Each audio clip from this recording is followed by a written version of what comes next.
नमस्कार। आज के इस वीडियो में मैं पंकज समदरिया आप सभी का स्वागत करता हूं।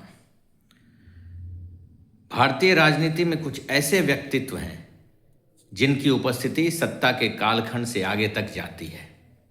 वह अपने समय के शासक भर नहीं रहते बल्कि शासन की संस्कृति गढ़ने वाले बन जाते हैं।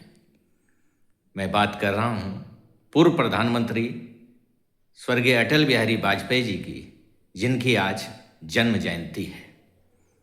वाजपेयी जी इस श्रेणी के नेता थे कि राजनीति शुचिता को बनाए रखने का वाजपेयी जी से बड़ा उदाहरण कोई और नहीं हो सकता।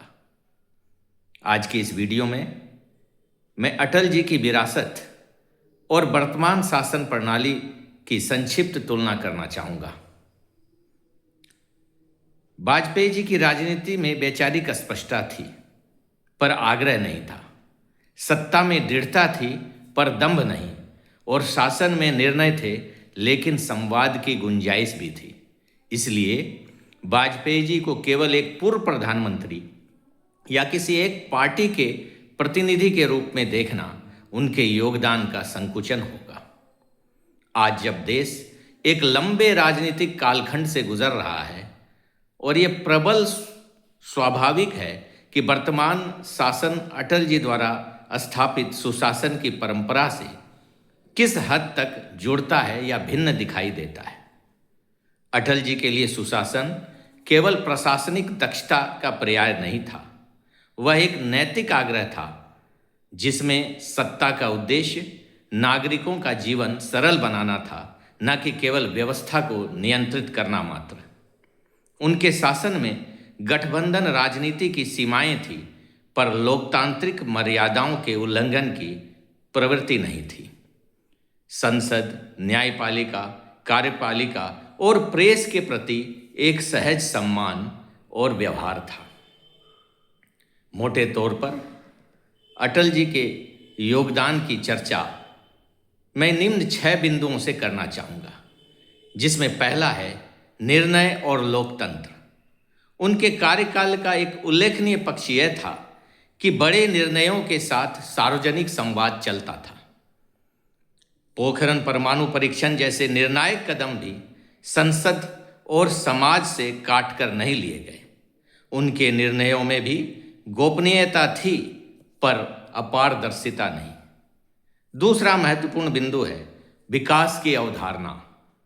वाजपेयी जी के शासन में विकास की अवधारणा भौतिक अवसंरचना से आगे जाती थी। स्वर्णिम चतुर्भुज योजना केवल एक सड़क निर्माण नहीं था, वह आर्थिक एकीकरण का प्रयास था। ग्रामीण और शहरी भारत के बीच की दूरी को पाटने की यह सोच आज भी प्रासंगिक बनी हुई है। तीसरी महत्वपूर्ण बात थी पारदर्शिता और तकनीक। हालांकि उनके शासन काल में तकनीक का वर्तमान जैसा विस्तार संभव नहीं था, पर शासन और प्रशासन जनता से दूर नहीं थे। उनके व्यक्तिगत आचरण में सादगी और सार्वजनिक जीवन में पारदर्शिता स्पष्ट दिखाई देती थी। चौथा महत्वपूर्ण बिंदु यह था राष्ट्रवाद का स्वर। वाजपेयी जी का राष्ट्रवाद आज की तरह आक्रामक नहीं था। उसमें सांस्कृतिक आत्मविश्वास था पर असहमति के लिए जगह भी थी। उन्होंने जय जवान जय किसान में जय विज्ञान जोड़कर यह संकेत दिया कि राष्ट्रवाद परंपरा और आधुनिकता के संतुलन से ही पुष्ट होता है। पांचवा महत्वपूर्ण बिंदु लोकतांत्रिक संस्थाएं। उनके कार्यकाल में लोकतांत्रिक संस्थाओं की स्वायत्तता पर सार्वजनिक विवाद अपेक्षाकृत कम था। यह उनके स्वभाव और उस राजनीतिक संस्कृति का परिणाम था जिसमें संस्थाओं से टकराव नहीं बल्कि सह अस्तित्व की प्रवृत्ति थी। आज संस्थाओं की भूमिका, उनकी सीमाएं और उनकी स्वतंत्रता जैसे प्रश्नों पर सार्वजनिक बहस अधिक तीखी हो गई है।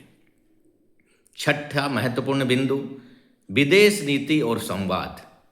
वाजपेयी जी की विदेश नीति संवाद और आत्मसम्मान के संतुलन पर आधारित थी। लाहौर बस यात्रा इसका प्रतीक थी, जो राजनीतिक जोखिम उठाने की क्षमता को दिखाती थी। आज भारत वैश्विक मंच पर अधिक सक्रिय और प्रभावी है, जिसके मूल में अटल द्वारा स्थापित उस विश्वास की निरंतरता है कि भारत को अपनी बात संवाद की संवेदनशीलता के साथ रखने में संकोच नहीं होना चाहिए।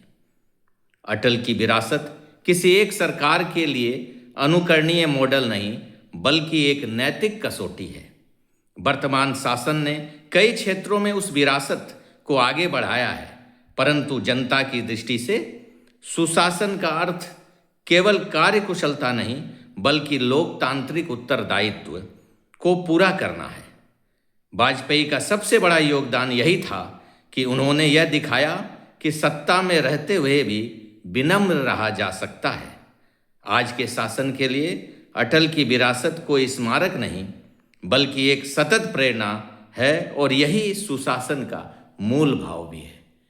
और अंत में मैं अपनी बात अटल जी की एक कविता की चंद पंक्तियों से करना चाहूँगा कि टूटे हुए सपनों की सुने कौन सिसकी, टूटे हुए सपनों की सुने कौन सिसकी, अंतर को चीर व्यथा पलकों पर ठिठकी, हार नहीं मानूंगा रार नहीं ठानूंगा, काल के कपाल पर लिखता मिटाता हूँ, गीत नया गाता हूँ, गीत नया गाता हूँ।